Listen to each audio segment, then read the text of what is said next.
안녕하세요. 네, 2025학년도 1학기 2학기 이제 마지막 지필 평가가 끝났습니다. 네, 제가 분석을 맡게 돼서 이번에 맡게 된 박세은 강사입니다. 반갑습니다. 네, 이번에 중간고사 때에 비해 이제 시험이 조금 평이했던 얘기가 좀 많이 들어오고 있고요. 좀 많은 학생들이 중간고사 때에 비해 많이 연습을 하고 고생도 했고 한 게 좀 눈에 보여서 같이 이제 얘기를 나누면서 이번에 시험이 어땠나 한번 그런 찰나에 한번 얘기를 해보면 좋을 것 같고 같이 한번 보도록 하겠습니다. 네. 이번에 문항 분석은요 중간고사 때랑 똑같습니다. 네. 선택형이 18문항, 논술형이 4문항으로 구성이 되어 있었고요.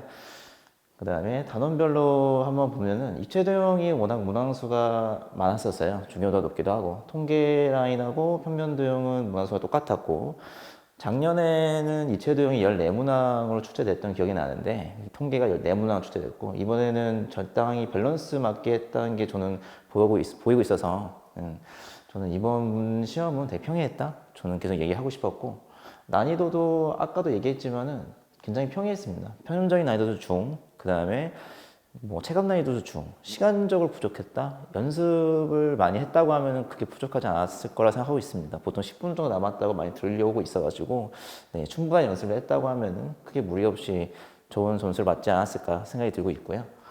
그 다음에 성적을 봤을 때 제가 이제 학생들하고 얘기 나눴지만은 저는 100점을 맞아 최상위권이라 생각하고 있고요. 그 다음에 한 개, 두 개, 90점대 라인, 상위권 정도. 그 아래쪽은 네, 좀 더 지켜봐야 될 것 같지 않을까 생각이 듭니다. 네. 그래서 이번에 제가 기출문항 분석을 하면서 상당히 이제 많은 부교재 연계성, 네, 그런 게 좀 눈에 보여서 그걸 같이 한번 봐주면 좋을 것 같고요. 네. 일단은 첫 번째로 보고 싶은 거는 이제 부교재 연계성, 말 그대로 이제 최고 수준 또는 저희가 이제 자체적으로 제작한 이제 최고 수준의 유사 문항을 같이 넣어준 파이널 책을 같이 진행하면서 이 빨간색 가들은 이번에 거의 비슷한 유형으로 출제된 걸로 보이고 있고요. 그 다음에 두 번째로는 이제 2022학년도, 근데 2023학년도에 대한 이제 관련도 기출도 이제 비슷한 유형으로 출제됐다.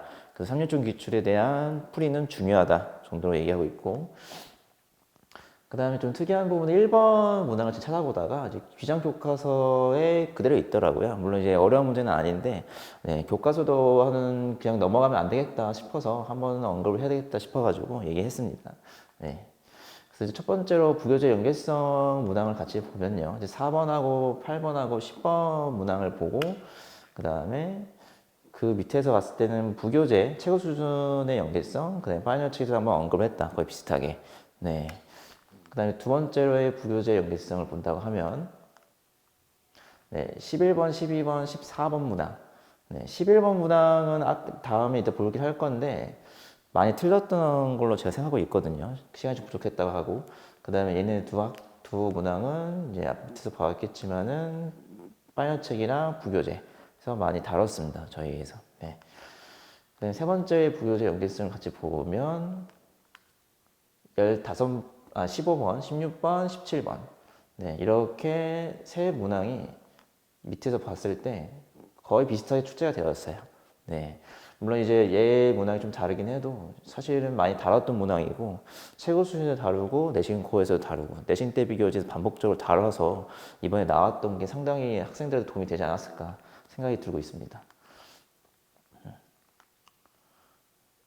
그 다음에 네 번째로는 봤을 때는 이제 18번, 논술형 1번, 논술형 2번. 네, 같이 한번 봐주면 좋을 것 같고요. 네, 그 최고 수준이랑 파이널 책 다 같이 다뤘던 문제입니다. 네, 그래서 이번에 조금 잔소리를 하자고 하면은 이제 부교재를 과연 열심히 좀 풀었는가는 진짜 한번 점검할 필요가 있을 것 같아요. 점수가 좀 미흡하게 나왔던 학생들은. 네, 그래서 이렇게 좀 출제비율이 높았다는 것을 보여줄 수 있고요. 그 다음에 관현도 기출에서 2022학년도, 그 다음에 2023학년도에 같이 문제를 봐주면 13번, 논술형 4번, 그 다음에 논술형 3번 문항이 이번에 비슷하게 출제가 돼서 네, 상당히 이제 도움이 되었을 것 같아요. 3년중이 전년도의 관현도 기출에 다시 한번 풀어보는 연습은 많이 어렵고 힘든데 한 번쯤은 꼭 풀어보고 두 번, 세 번 풀어봐도 도움이 되고 부족함이 없이 연습될 거고 꽤 많은 출제 비율을 가지고 있어요. 그래서 꼭 연습을 해봤으면 좋겠다 생각이 들어서 네, 이렇게 출제가 되었다를 보여주고 싶었고요.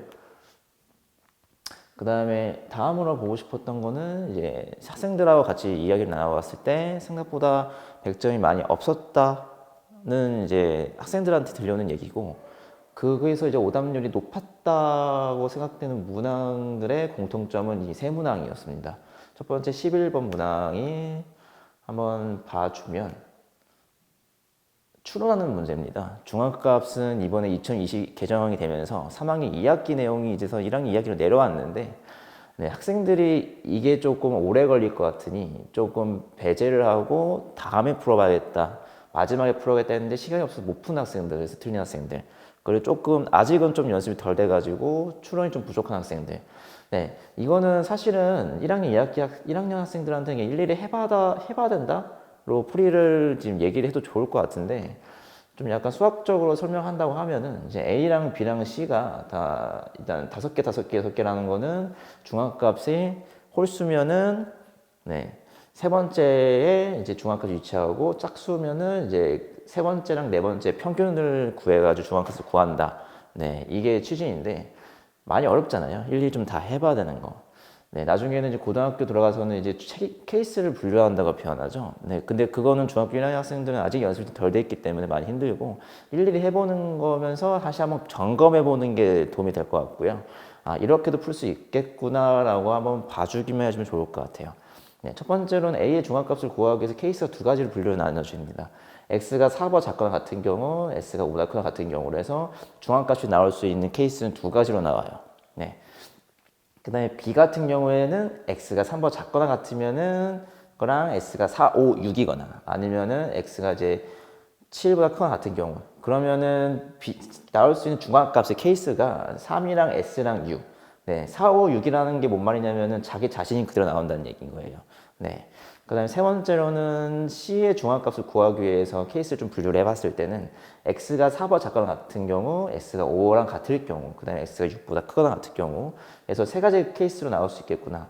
아, 그래서 공통적으로 전체 케이스를 좀 분류를 해본다고 하면은, 네, X가 3보 작거나 같을 경우라고 하면은, 네, A가 4고 B가 3인데 조건이 맞지 않기 때문에 성립하지 않고요.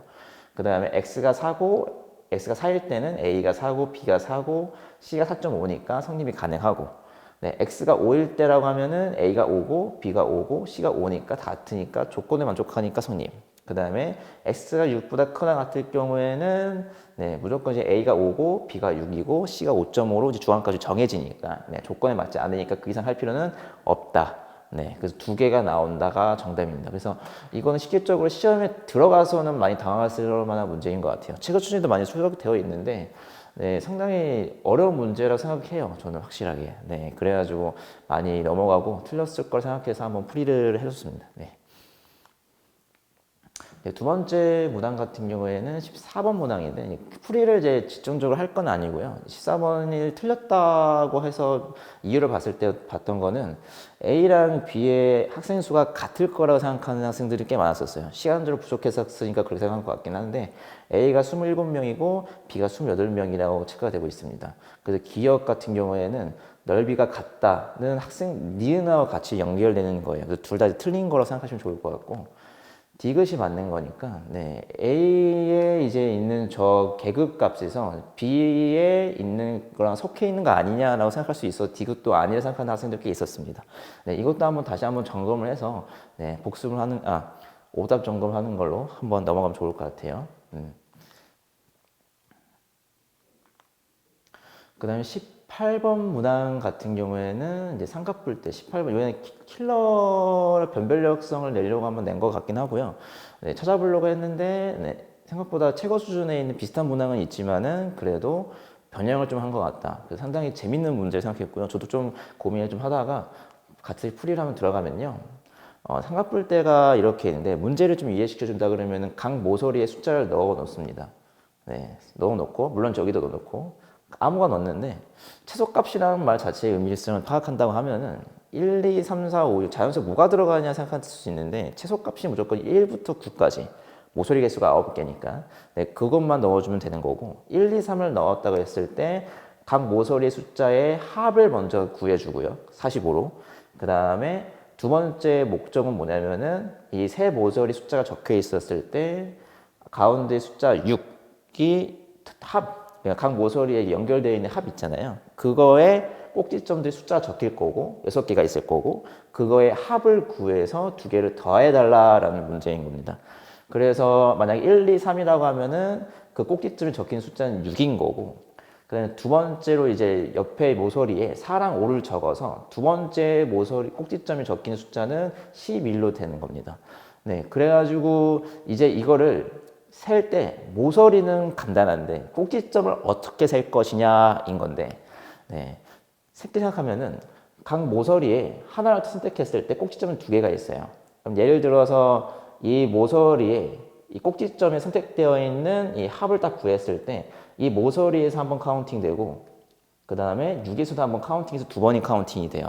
아, 그러면 이거의 의미성은 뭐냐면은 어차피 각 꼭지점이 숫자들을 구하는 게 아니라 합을 구하는 거니까 이 꼭지점이 다 합을 구했을 때 이게 두 번 카운팅 된다는 거는 그냥 각 모서리의 숫자의 합에서 나오는 숫자들인 거니까 두 번을 더 곱하면 되겠구나. 그래서 각 꼭지점의 숫자들의 합을 구한다고 하면은 모서리에 섞인 자연수의 합의 2배다라고 생각하시면 좋을 것 같아요. 그래서 45랑 90을 더해서 135다. 라고 생각해 주면 좋을 것 같아요.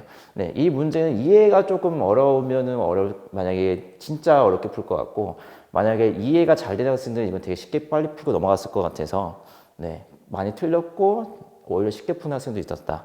생각해서 한번 이 문제도 한번 다시 한번 이해를 하고 넘어갔으면 좋겠어요.